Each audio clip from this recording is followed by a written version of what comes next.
So students, there are 7 symbols which are used in Roman numerals.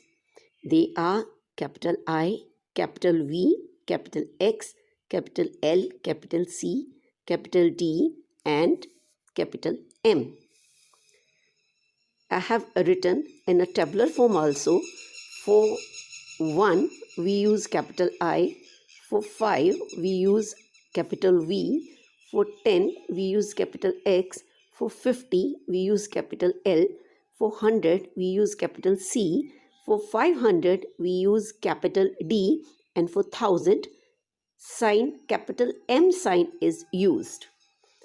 So just let's discuss some important points.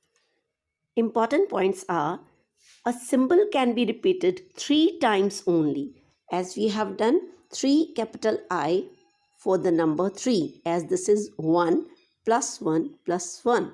So that will be 3.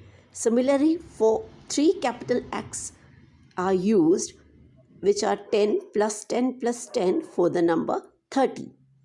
The important point is the sign capital I, capital X, capital C and M can be repeated, whereas the symbols capital V, capital L and D are never repeated. So students, when a smaller number is placed after a longer number or the equal number, add all the numerals together, as the sign capital X, V and I indicates 10 plus 5 plus 1. So it will be 16. And similarly, if we are adding I, capital I after V, VI, it means we are adding 1 to 5, which will be 6.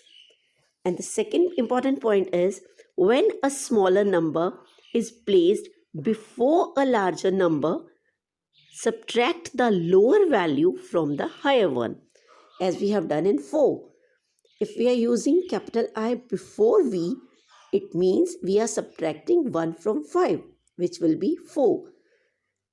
Keep this thing in mind that V, 5, the sign for 5 is never subtracted. And the capital I can be subtracted from V and X only once.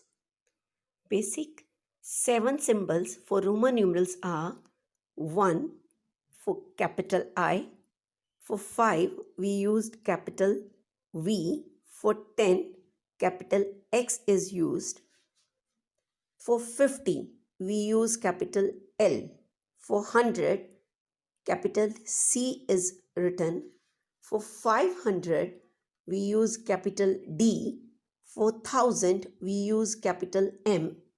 But what about 0? Is there any sign for 0 in Roman numeral? No, there is no symbol or sign for the number 0. Okay?